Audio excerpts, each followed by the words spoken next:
Salutare mea și bine mă găsesc cu un nou episod aici. Eu sunt Andrei. Foarte mult dintre voi nu știți cum să instalați GTA San Andreas, Sampo. Astăzi o să fac un tutorial cum să vă instalați GTA San Andreas normal plus Samp. Bun. Așa, multiplayer, Samp multiplayer, dacă știți. Bun. Deci, apăsați pe linkul din descriere care vi l-am pus. După ce ați apăsat, sper că știți și la tutorial și îl aveți, o să vi instaleze pe torrent ăsta. După ce s-a instalat, intrați în el, dați pe download, apăsați pe el și aveți holumul ăsta, da? Dați aici și dați extract here. Bun. Scuzați pentru ce sau de istoria. Bun, eu voi reveni când mi-l rulează pe tot, când mi-l face pe tot. Bun, am revenit, s-a extractat aici. Stai că am uitat să opresc muzica asta. Scuze dacă ați acolo, da? Na, asta ascult. Bun. După ce s-a extras în asta, fila de aici, extract here, dați setup-ul acesta. Bun. Mulți fac greșeala asta de Apple, mulți fac greșeala asta. O să vă și greșeala fac mulți oameni când îl instalează de pe chestia asta. Bun. Se dă installerul, starting install și toate celelalte. Și aici vă apare English și nu mai știu ce. Dați pe English că nu știți voi germană sau dați pe italian, ce vreți. Eu dau pe English. Bun. Înțeleg mai bine așa engleza decât germană sau engleză, bun. Sau și o engleză sau italiană sau ce mai era pe acolo. Dați next și vă va apărea welcome to installer slider, nu ne interesează. Dați yes accept this of the form acceptable. Nu dați print, dacă aveți un printer, na, și aveți foi în el, dați print, na, nu mă interesează. Bun. Și dați next. Și aici vă apărea. Bun. Dacă aveți printer, vă mai zic, dați print iar. Bun, dați next. Și mulți fac greșeala să dea pe asta de jos. Nu. Ăsta îl rulează pe jocul beta ăla de jos. Mai degrabă, dați pe aia de sus, că ăla rulează tot jocul. Bun, dați next. Și aici va apărea browser, da? Dați puțin pe bară setup-ul, installerul. Și creați aici. Deja apăsați click dreapta, dați pe new folder. Ștergeți numele new folder și puneți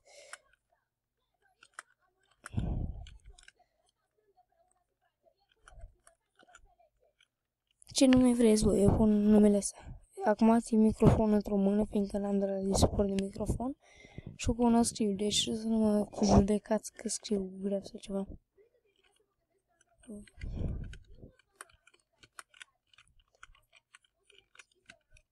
Bun.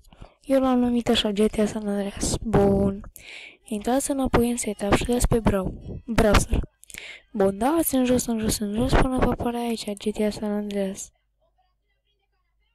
GTA San Andreas, bun. Dați next. Și aici dați yes. Așteptați puțin, așteptăm. Și va apărea chestia să vă deschide pe internet. Și asta e Rockstar că îți mulțumește. Dar nu dați yes. Next. Și eu voi reveni când se va instala. Că nu cred că vreți să vedeți cum se instalează la mine, că apoi la voi. Na, în fine. Bun, am revenit. După ce vă dat finish, dați finish voi, da? Bun. După ce vă apare aici, dacă îl deschideți, uite, să vă arăt că nu vă demonstrez că nu merge așa. Uitați-vă, vă demonstrez că nu merge așa. Așa, el vine fără nimic în el și nu este bun. Îl vă arăt aici în disc, dați ready, nu merge. Dați cancel. Intrați în ăsta, tot nu merge nici aici, că e tot acelea San Andreas. Bun. După ce intrați aici. Deci, după ce intrați acolo, închideți tot. În afară de... După intrați din nou în torrent, dați pe download Și intrați aici, unei aveți setup-uri, unei dați extra hit, dați pe hold lumă, aici, nu mă pricep, dați aici, mergeți, luați astea, apăsați click dreapta pe ele și dați aici copy. Dați pac, bun. Intrați înapoi în unde l-ați instalat jocul. Bun, intrați aici, apăsați aici și paste. Și dați pe primul aici, receive files, și toată engleza lui ăștia. Dați X. Dați X aici. Dați X aici. Bun. Și după ce dracu, mă? Ce ai făcut, Andrei? Mi-ai stricat calculator. Pac, și va intra în joc. Vă demonstrez că merge și totul nice. Bun, uitați, bă, cum vedeți, GTA San Andreas, totul bine, se ca și instalat. Load game, eu nu am aici niciun load. Uitați, intrăm pe new să vedeți că chiar merge. Eu nu credeți că e fake, că o să mă jurați în comentarii. Vreau să strângem, nu știu, 26 de abonați suntem. Nu știu, frații mei, 6 like-uri, frate, suntem 26 de abonați. Na. Da, skip aici, dacă vreți să vă uitați, Eu am lag fiindcă și filmez. Uitați, chiar merge.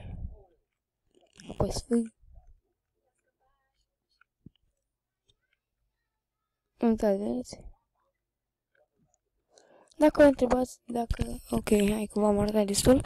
Dacă vă întrebați dacă o să mai fac Brawl Stars, bă, o să facem, după ce filmez episodul ăsta și-l postez, închid calculatorul și mă bag pe Brawl Stars să filmez și acolo, că na, 26 de abonați, trebuie să facem ceva videouri. Bun. După ce ați făcut asta, vă jucați și vă plictisiți, vreți și voi multiplayer ca băieții adevărați. Apăsați pe Chrome sau ce browser aveți, eu am pe Google Chrome și căutați aici. Bine, eu vă las link în descriere, dar dacă o să uiți, căutați Donald unde astea. Dar vă dau link în descriere și de la Donald la San Andreas normal și de la asta. Și dați pe Donald aici, la navigațion, dați pe Donald. Și dați pe prima aici, Samp 0.3.7, nu mai știu eu ce e acolo, bla bla bla. Dați save aici. Bun, eu o să intru în descărcări, fiindcă acolo am stopul de la filmare, chiar dacă voi nu-l vedeți, l-am tăiat pe filmare.